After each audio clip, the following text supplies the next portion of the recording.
Hello दोस्तों, स्वागत है आपका A to Z स्टोरीज़ पर। हमारे साथ जुड़े रहने के लिए हमें सब्सक्राइब कीजिए और बेल आइकन को ज़रूर दबाइए। एक फ़कीर थे, महात्मा गुरु रहबर थे। वो बहुत ही ज़्यादा अभ्यास किया करते थे, जिसे ध्यान कहते हैं। जब उनका अंत समय आया, क्योंकि अपने गुरु पीर को उनके ध्यान में रहते थे, तो जब उनका अंत समय आया तो उन्होंने बता दिया कि मैं अब इस दुनिया से जाने वाला हूँ।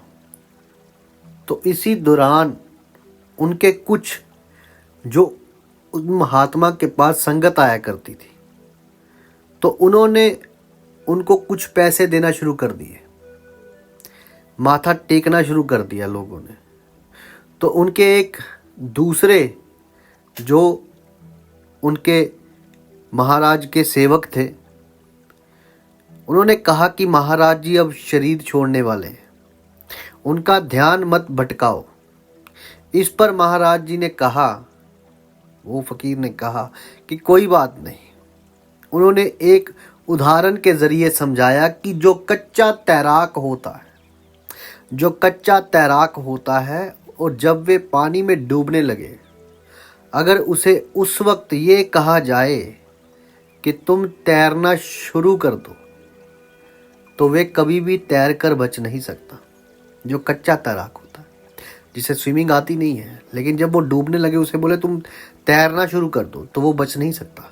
लेकिन जो पक्का तैराक होता है, जो पूर्ण रूप से स्विमिंग जानता है, उसे चाहे किसी भी नदी में क्यों ना डाल दो, वो तैर कर बाहर आ ही जाता है। इसी तरह ही अभ्यास है, भजन है, सिमरन है, परमात्मा गुरु रहबर पीरों फकीरों के नाम है।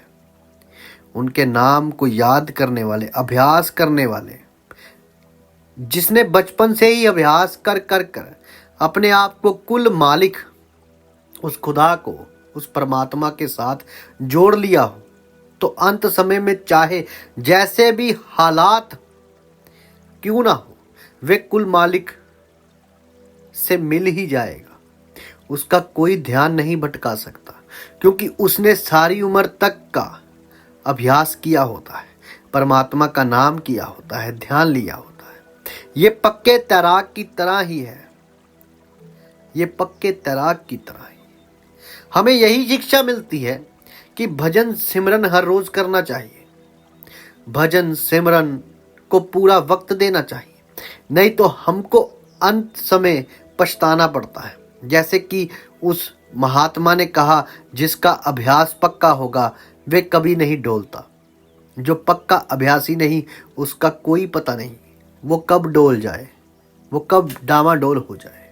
क्योंकि जब लोगों ने पैसे देना शुरू कर दिया, तो जो उसके सेवक थे, जो फकीर के सेवक थे, महात्मा के सेवक, उन्हें लगा कि ये महात्मा का ध्यान भटक जाएगा, क्योंकि लोग उन्हें माथा टेकने लग गए थे।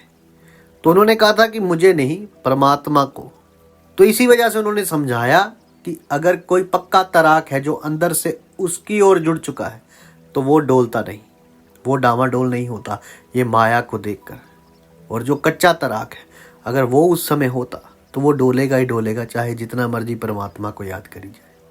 क्योंकि भीतर की दौड़ वही हासिल कर सकता है जो अंदर जा गया है, और जो बाहर के झमेलों में है वो किस तरीके से एक ही दम अंदर चला जाएगा, मुश्किल है।